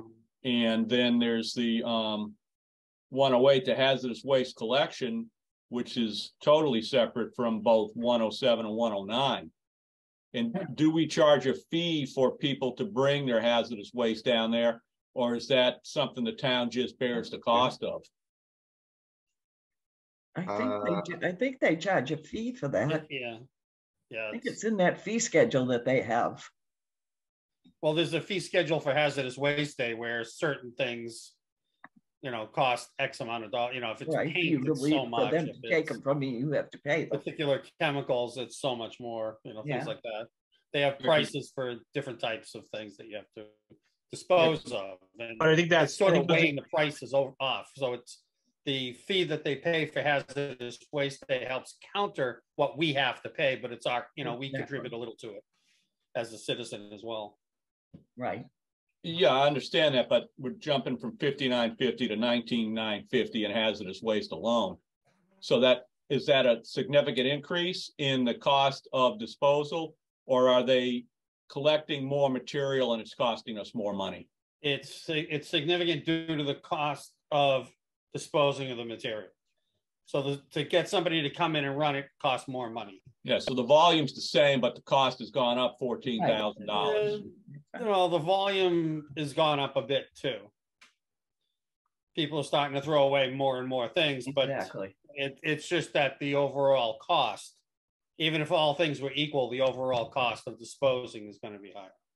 Yeah, so this is where we need to adjust these fee schedules that we've been talking about to compensate, to absorb some of this money here. There will be adjustments in this fee schedule. We're waiting to get, because we don't know what our contract will be for trash. We're just starting the procurement. So once we have our actual costs, then the fees will be adjusted. We just don't want to, adjust several times within a couple months. It makes sense to wait and make one adjustment. When's the contract run out on the trash, Cody? June 30th. Oh, so it's right at the fiscal year then. Correct. Yeah.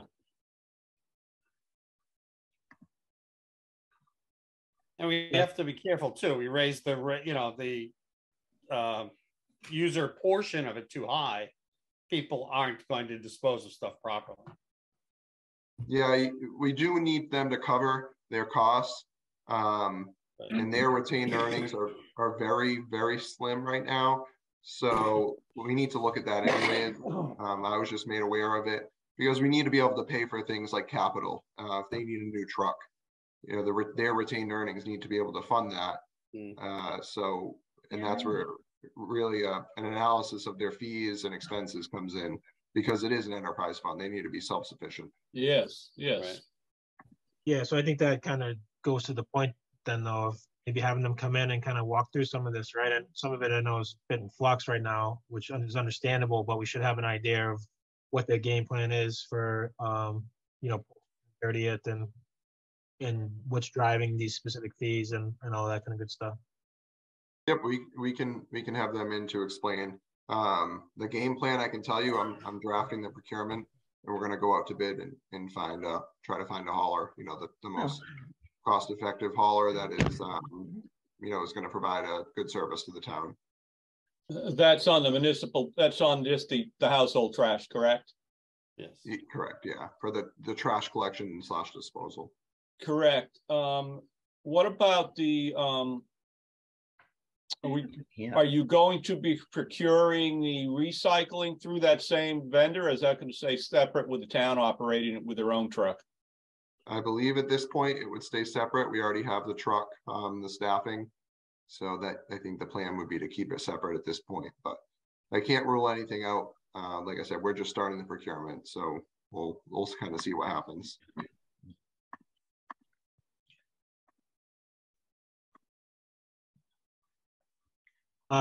So actually, who's the contact on that to come in, I guess, for the recycling center? Is that? Yeah, I can contact Steve Hayward. Okay. Yeah, maybe, Katie, maybe if it would be good if you can reach out to him and see if we can schedule him to come in like in one of these upcoming meetings. I guess we have two more scheduled for either the 20th or the 27th, maybe. Yep, I'm emailing with him now, so I will send that. Okay. Yeah, just and then just ask him for the specific for these line items 107, 108, 109, if you can bring in the breakdown of that. And we want to know how the fees or the anticipation of how the fees would be impacted for the increase. So I'm gonna go forward from there, I guess, on that one. Okay. The health expense here, this is Bob Valerie was in to explain this. He's asking for us to include $5,000 for beaver remediation.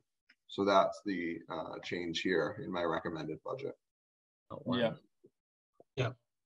I think we were all comfortable with that, but was there any other open discussion on that before we? What is that for? For the beaver, yeah, go ahead, Todd, sorry.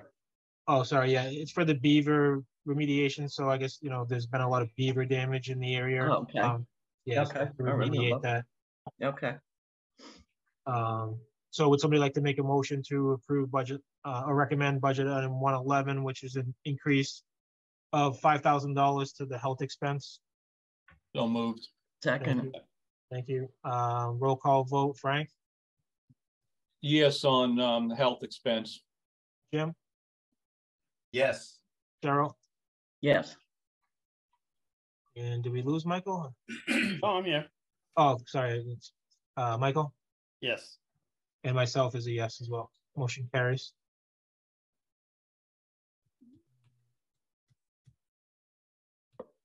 Perfect. All right, so that brings us to the landfill, I guess, right? Yeah, the landfill engineering and monitoring, we have a contract with an engineering firm who does all the monitoring of this is the Hemlock Street landfill. The contract was just up. So this is a 3-year contract. This amount here would be 3 years. The contract divided by 3 ultimately. So the 19,534 is what the contract would be for the next 3 years, starting in fiscal 24. Yeah, I mean, I think that makes sense, and our hands are kind of tied right on that, but it is a bit alarming where some of these contracts are jumping so much, like 28%, right? If our revenues aren't keeping up with that, then, you know, long term, we're getting further behind, if you will. So Yeah. a little concerning on that side. So, but I well know, I mean, it is, so we were in a 3-year contract beforehand. So we were locked into that 15,217 for 3 years. So while it looks more of a significant increase, really, you know, we locked in 3 years ago. You haven't had an increase in 3 years, and now it's kind of catching up. It's still a large increase, but it is kind of from the last 3 years. It's not like this increases every year. yeah, no, I get it. Yeah, it's just Yeah, and if I remember correctly, when I talked with Bob and Cody, you can confirm that on that 19,534, that's the same rate for the next 3 years. It is, yeah. So we had a 3-year contract. We divided that number by 3 because we anticipate it, you know, the amount of services to be split up each year, and that's that 19,534. yeah, yeah. So it's basically narrows down to a 10% increase year over year, right? So 3 years from now, we should expect that to jump to basically 25,000, right? So that's kind of more of my point, but hopefully not, but yeah. yeah. I mean, that's how it's trending. Yeah. Okay. All right. Any other open discussion on this? If not, would somebody like to make a motion to recommend budget increase budget number 114 for an increase of 4,317 for the landfill engineering monitoring? So moved. Second. Thank you. Thank you. Roll call vote. Frank? Yes, on the landfill engineering monitoring, that's correct. Michael? Yes. Jim? Yes. Cheryl? Yes. And myself is a yes as well. Motion carries. The council on aging expense, I'll ask that you hold off on. There was a request to increase it. And I'd like to sit down with Darlene, the director, to go over her request more in depth before I make a recommendation. Yeah, that was part of the wage and personnel. Right. Yeah. Okay. And then the veterans benefits decreasing. Yeah, that's a decrease. That's just based off of the need for the benefits, the amount of veterans receiving the benefits in town. So Steve Littlefield's our veterans agent, and he provides us with these estimates. And this is the estimate that he provided. So he's pretty good at what he does. So we trust his estimate. Yeah. Okay. Makes sense. So library expense gone up. I believe this was just I believe this was an increase in electricity.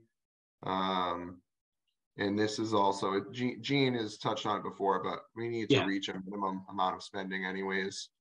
So that's part of it here as well. It needs to go up each year for the library to remain certified. Right, and get the state grant funding. Yeah. Yep. Yeah, she took us through that a couple of weeks ago, so I think we're all comfortable there. But is there any other open discussion on it before we approve? No. Okay. All right. Well, would somebody like to make a motion to recommend budget item number 127, the library expense, with an increase of $2,019? So moved.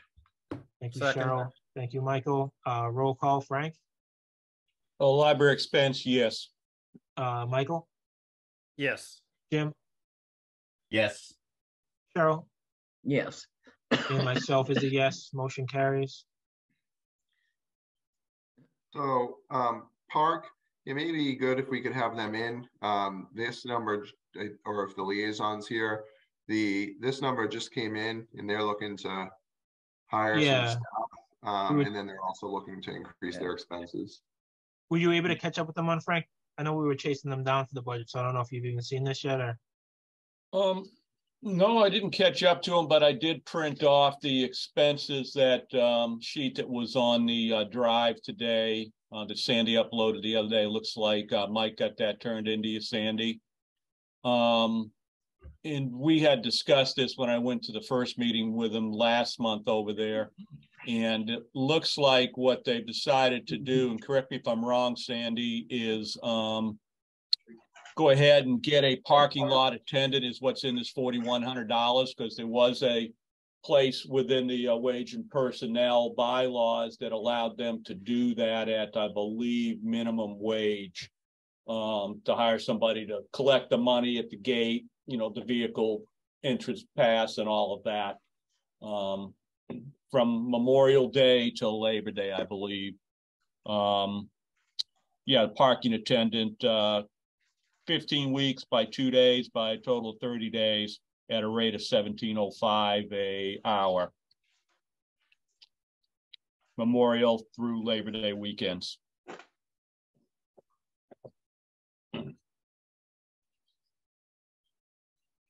But do we need to bring Mike in to discuss that, you think, Cody? No, you just explained it perfectly. I mean, but it's whatever the committee is comfortable with.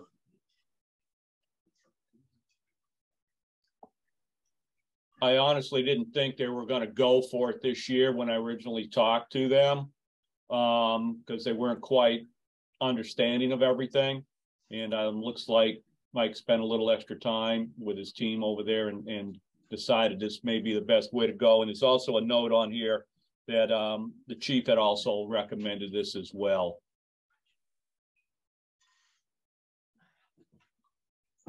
I think, Chief, you're on, right? Yep. Would you want to opine on that, I guess? Yeah, that was one of the recommendations when we met at the Board of Selectmen to kind of mitigate some of the issues we had there. If we could find some money to have, you know, an attendant, I think that way we can make sure that that person collects the fees that needs to be collected, and they can kind of, you know, act as our, you know, primary, response. So if there's an issue there, I don't want or anticipate that parking attendant to try to resolve issues, but we're going to issue them a radio, and then they can, you know, reach out to us. You know, we'll be a radio call away. And this way we can mitigate the issues before they get into the parking area, where then you got to try to find these people, run listings on them, and, you know, they could be out swimming or whatever they're doing. So I think if we have an attendant there, that'll deter, you know, non-residents to try to park there. And I think that'll mitigate a lot of the issues we had there, on land last year. Okay. Yeah, it makes sense. And definitely anything we can do to the revenue front to kind of bring somebody back in or ensure we're, collecting is definitely valuable, right? So, a lot of value add there. I guess any other open discussion? I think that makes a lot of sense. Yeah, and I'd just like to say one more thing on that, because Yeah. I was at that selectman meeting that the chief's discussing, and my meetings with the Parks Commission. A lot of the problem was associated with out-of-towners coming in that didn't have the town permit to be there, you know, and that's where things got a little, I guess, crazy last summer. Because the lake, my understanding, is in a lot better condition now due to the treatments that they've been doing over there. So it's become a popular little spot again. And do we issue, I guess, out of town permits, I guess, or? My understanding is it's a daily fee collected. So if you don't have the sticker, then you can still go as long as you pay that whatever that daily rate is for the day. Yes, and I believe my understanding also, talking to everybody, has been if you've got your recycling sticker, that is basically your town resident pass to get into the parking area. Yeah, which is perfect, right? So if it's a town resident that does not have the sticker, then it's an educational opportunity to get them to, to purchase one, which, increases the revenue on that front, or, ensures a adherence to the collection of fees from the out of towners for that daily rate. So, all again, value adds, I think, to the community. So, I'd be in favor of it, but I'm not sure if anyone else have any other opinions on it or.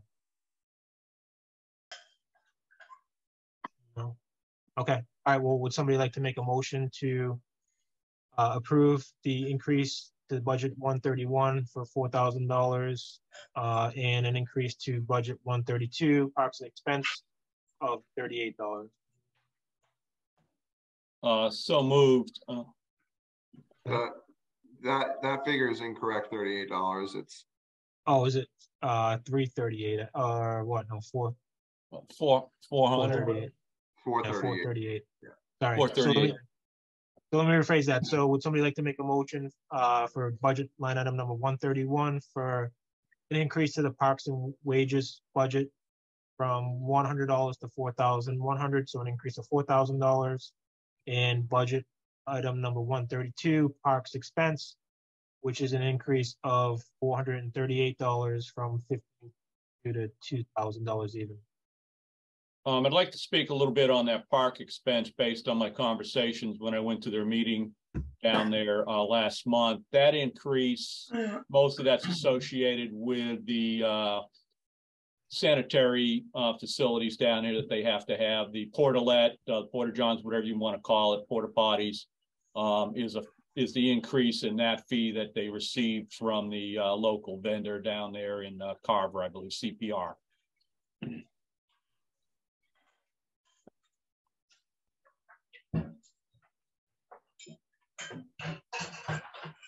But so what is the $38, I guess, exactly getting us? Because I can't, is that a daily fee for a porta potty or something? It's very minimal, right? That number's incorrect, 38. It should have been 430, yeah, sorry. Yeah. So I think when we just got their budget, they submitted rather late. So I think when we filled out their 24 request, it's just a matter of we just threw in 1,600 as a guess if they hadn't submitted. And then when they actually submitted, they submitted this 4,100 and 2,000. Okay, yeah, it makes sense, yeah. All right, yeah, no, thank you, Frank, for giving the additional background there. So, would somebody like to make a motion to approve the budget 131 parks and wages for an increase of 4,000 and budget line item 132 parks and expense for an increase of $400 and $438? So moved. Thank you, Frank. Is there a second? Second. Thank you, Jim. Roll call vote. Frank? Yes, on the park wages and expenses. Jim? Yes. Cheryl? Yes. Michael? Yes. And myself is a yes. Motion carries.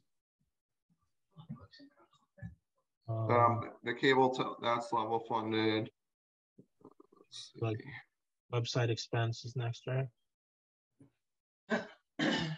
Yeah, so this is just based off of the invoice they had sent us for the next fiscal year. It's anticipated that this will increase to 3,308.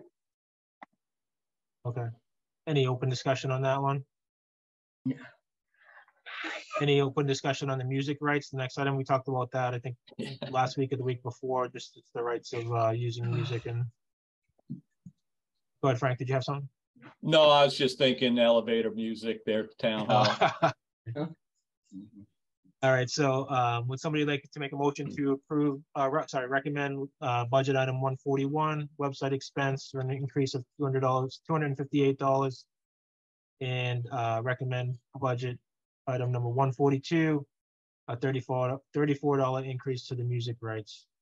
So moved. Thank you, Frank. Is there a second? Second. Thank you. Roll call, Frank? Yes, on the website expense and the music rights. Jim? Yes. Cheryl? Yes. Michael? Yes. And myself is a yes as well. Motion carries. Okay. The only increase here is on the elementary school, the debt service for the fire suppression system. That's going up to about $10,000, our annual debt for that. Nothing you can do about it. Yeah. Okay. Any open discussion on? How much time is left on the debt expense associated with the fire suppression system? Sandy would probably be able to provide more information on that. Yeah, that's, we've really just started on that debt, both the roof repairs and the fire suppression. I think we've only paid a couple of years on it now. So we still have about 18 years on the fire suppression, probably around 16 or 17 on the roof. So we're just now getting into that. Mm-hmm. So we'll see the increases continuing on that over the next. No, actually, they'll start to decrease because we try to keep it a level principal. I'm not sure exactly why this past year went up, but hopefully from this point on, you'll see decreases in those. Yeah, I see. Yeah, there is a decrease in the roof repair, 7520, but fire suppression went up a little bit, about 10,000. Right, right. But yeah, but hopefully in the following years, you'll see them going down. Okay.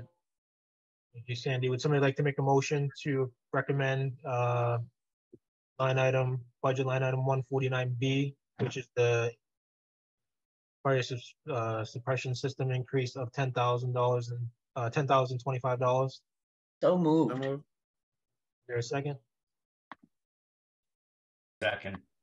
Thank you. Roll call vote. Frank? A yes on the fire suppression system. Jim? Yes. Cheryl? Yes. Michael? Yes. And myself is a yes. Motion carries. All right, so the next one's Plymouth County retirement. This is the actual figure that we get. You can see there is a significant increase here, but it's the assessment that we receive.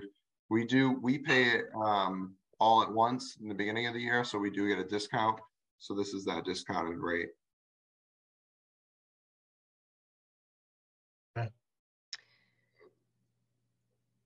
You can see that that's about a 10% increase. Yeah. Next year, we're going to be seeing another large increase, but they were going to go up even more than that.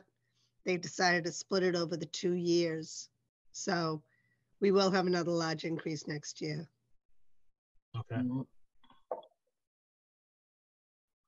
All right. Yeah, it's not a lot we can do there, right? So any open discussion on that? Anyone?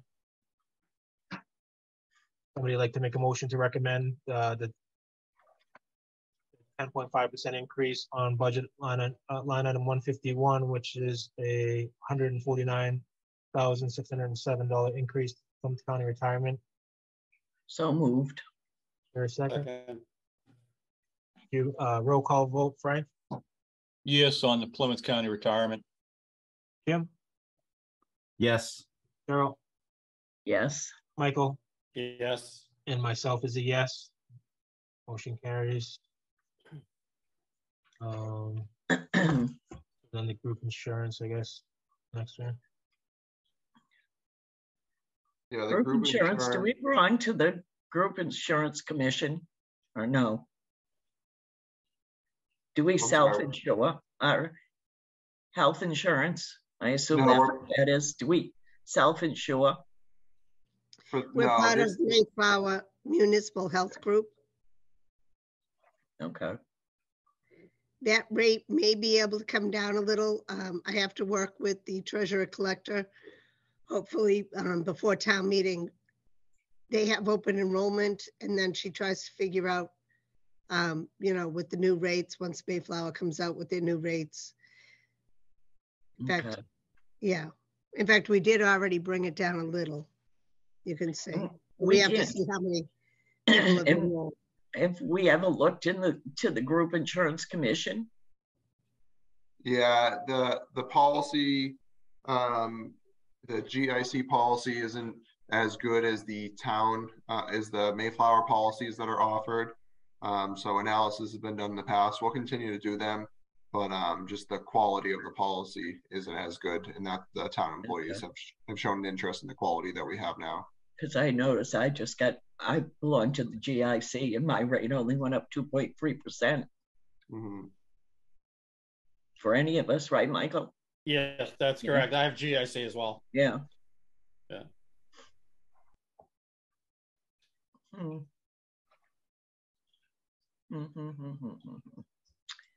Interesting. So we're going to wait and see on that figure, Sandy? What I would do is I would approve that figure for the warrant. And then for town meeting, we'll see if we can bring it down a little. That would won't be be, inclusive. I'm sorry. No, I was just going to say that would be inclusive of any increases in the policy. And then if we have employees who join, if we have an increase in the amount of employees that join, that obviously results in an increase. That's why Sandy was mentioning the enrollment. She'll work with the treasurer on. Yeah. So we won't see an increase in that number by town meeting. Is that correct? I can't promise that we won't. Do we think we have enough money here then? Right now, that's based on last year's enrollment with the increase that the Mayflower Municipal Group is increasing. So I'm hoping that it's enough money. Usually we build in 1 or 2 family plans just so that we have some leeway. We have to wait and see because we have open enrollment. So then we have to wait and see what happens with the open enrollment. When's that open enrollment period in, Sandy? I'm not sure. Yeah. It's handled by the treasurer. I can't remember exactly when, so I will look into it though. Plus the fact that we have open vacancies within the town currently too, and that would increase the number of people on the insurance. That's why I was asking about the. Yeah, not everyone takes our insurance because we are 50-50. So a lot of times people are taking their spouse's insurance instead. Yeah. So some people will and some people won't. Yeah, okay.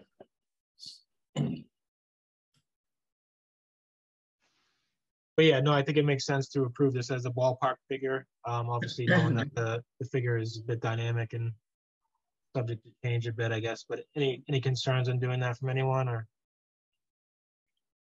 which is consistent with what we've done in the past as well. So I'm good with that.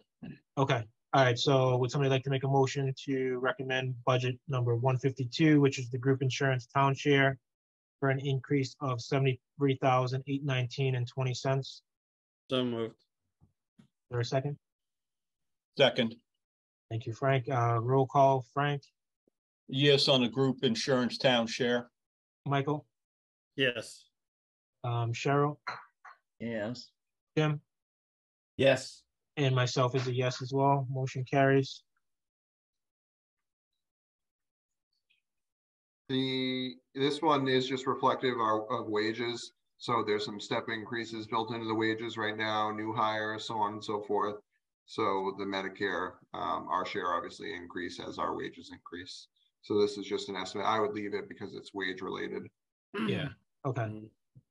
The next one is our insurance. So this includes all of our, liability insurance, property insurance, auto insurance, so on and so forth. Unfortunately, I spoke with our insurance company over on Thursday, and they are anticipating about a 7% increase. I think you heard me mention earlier about our risk management. We need to do a better job of mitigating risk. We haven't been the best at it recently. So as a result, our policy is increasing quite a bit. Yeah, we're paying for that. Yeah. Yeah. Okay. All right. Any open discussion on this one? No? Okay. Would somebody like to make a motion to recommend budget item number 154, which is an increase to the insurance line item for $19,259? So moved. Second. Thank you, Cheryl. Roll call, Frank. Yes, on the insurance. Michael. Yes. Jim. Yes. Cheryl. Yes. And myself is a yes. Motion carries. The next one is the OPEB trust. So the town is committed, when possible, to increase the contribution to our OPEB trust by $5,000 annually. So that's what's reflective here. So it was 39 last year, and with that $5,000 increase, it would be 44 for the upcoming year. Yeah. What is the OPEB? What does that mean? So municipalities have a OPEB liability. So OPEB is other post-employment benefits, mostly made up of health insurance for retirees. And we have a trust to fund our unfunded liability. So this is just us putting into that trust to work toward funding that liability. Okay. Any open discussion? Okay, would somebody like to make a motion to recommend budget 155 for the OPEB trust increase of $5,000? So moved. Second, Thank you, Cheryl. Roll call, Frank, Yes, on the OPEB trust. Michael, Yes. Jim, Yes. Cheryl, yes. and myself is a yes. Motion carries. And that is it as far as, you know, the stuff that's ready to be gone over tonight. for Okay, expenditures. all right, awesome. So then, so for, well, I guess next steps is we have, so we want to get the recycling and parks, I guess, in for future sessions. So Katie said she'll reach out on those so we can try to schedule them.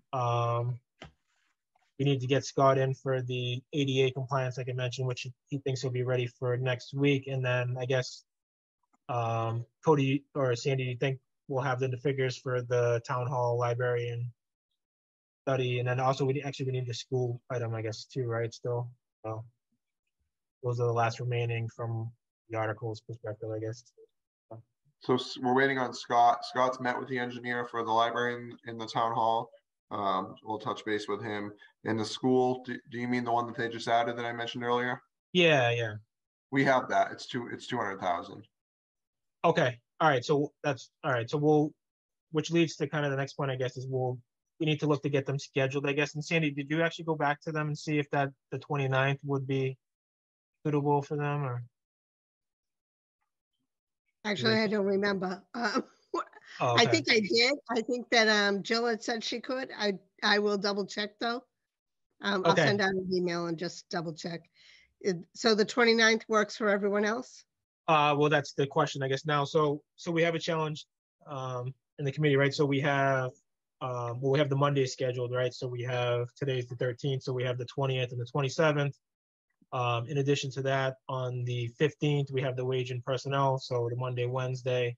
Unfortunately, the school can only meet on a Wednesday because they have their meetings on Monday, so that they won't be able to attend ours. So that really leaves us with the one option being the Wednesday, the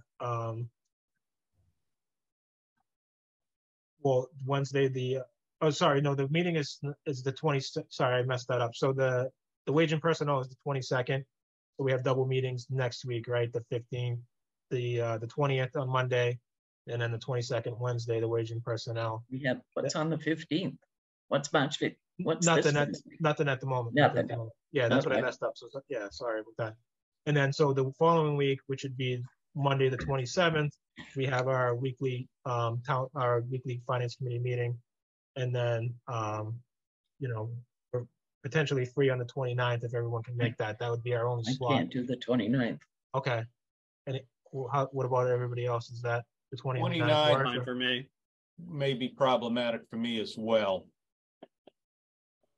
Okay. So is there another night? So like I said, they can't make Monday. Well, Sandy, do you know, I guess you said Wednesdays, but is there another night, I guess, that may work for them? Do you know? I don't know. I'd have to check.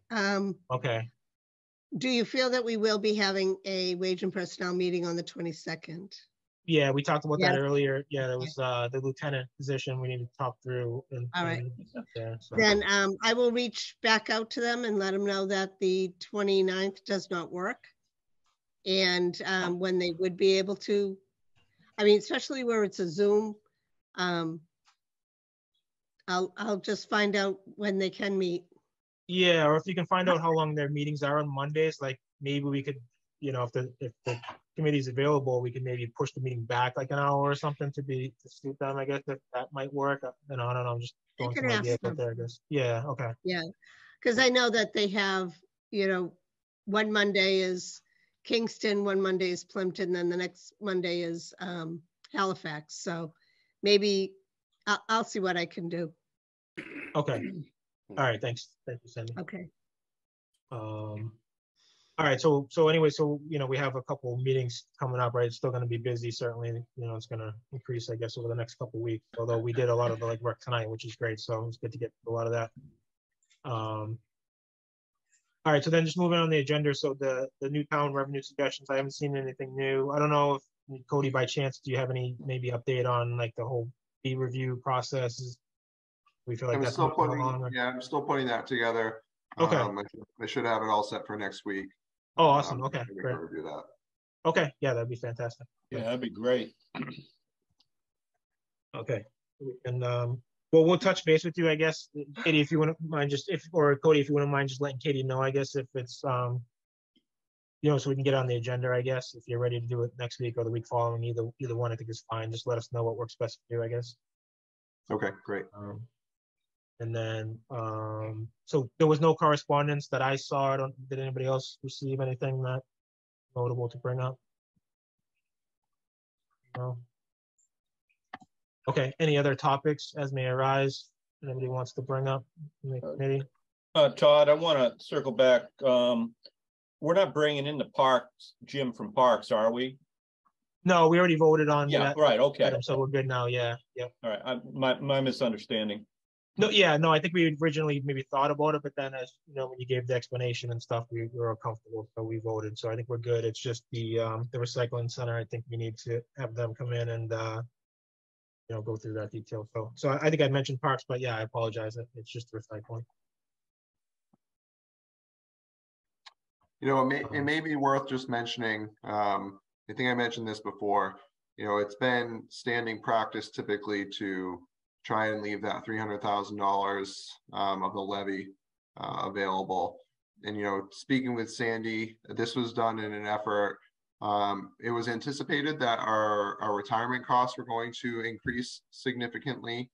And we've reached that time. Our retirement costs are increasing significantly. And I think you can see in the budget here, there really aren't significant changes. Most departments did a nice job of level funding. And I think any of the changes that are being requested are really, at least any of the ones that I'm recommending, I've spoken with Sandy, and they're vital to operations. But when you get down to it, this budget doesn't include any across the board increase. So when you look at across the board increases, and in conjunction with the large increase in retirement, we're getting to the point where it's really not going to be feasible for the town to leave that $300,000 in the levy, because it's just we're getting to that point, and I think it's done what it was meant to do, and it's covered us, and we're able to use that now as the costs have increased more significantly. But I do just want to bring that up because it is something that you're going to have to look at, because with a $29 million budget, 300,000 is significant. And I think it was presented to you guys. Our staff are underpaid. We need to make right by our staff. So, and this budget here doesn't include any of that. So while it looks like maybe we could, not dip into that 300,000, just remember that this does not include across the board increases, which are essentially needed.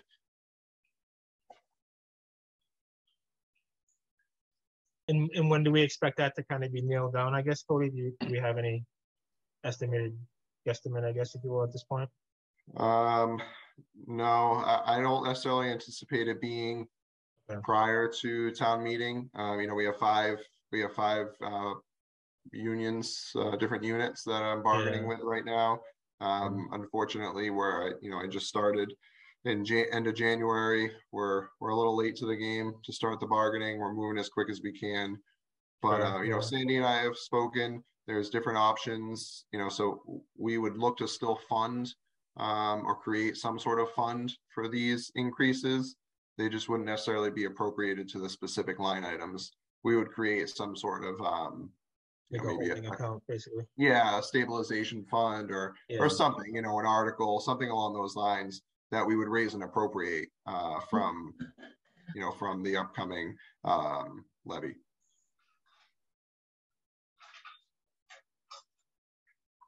So we'll have estimates by the end of March, but we won't be divvying it up by, line item, by bargaining unit. We'll just leave it broad because we also don't want to give up our bargaining position on the towns. And Exactly, yeah, no, understand. Okay. All right, and then, so that brings us, I guess, to the public participation. Was there anything anyone wanted to bring up? someone has their hand raised.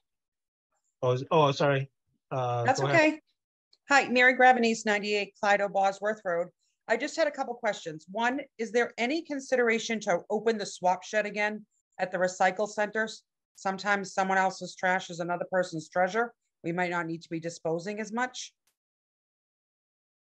That would probably be best for the recycling department. You can either Did they give them close a those call. sheds? Mary, there is a take it or leave it shed open. Yeah. Oh, it is? Last time it was there, it was closed. Yeah, it was open. Well, I was there 2 weeks ago and it was open. And Okay. there's a book, I think there's a book shed next to it. Yes, they Okay. put the 2 new sheds in there, and I thought they had them up and running. Okay, I'll go back and check again. My other question is, do we have a dollar figure that was, we have received funds from the pot shops yet for the year? In revenue? We do. Yeah.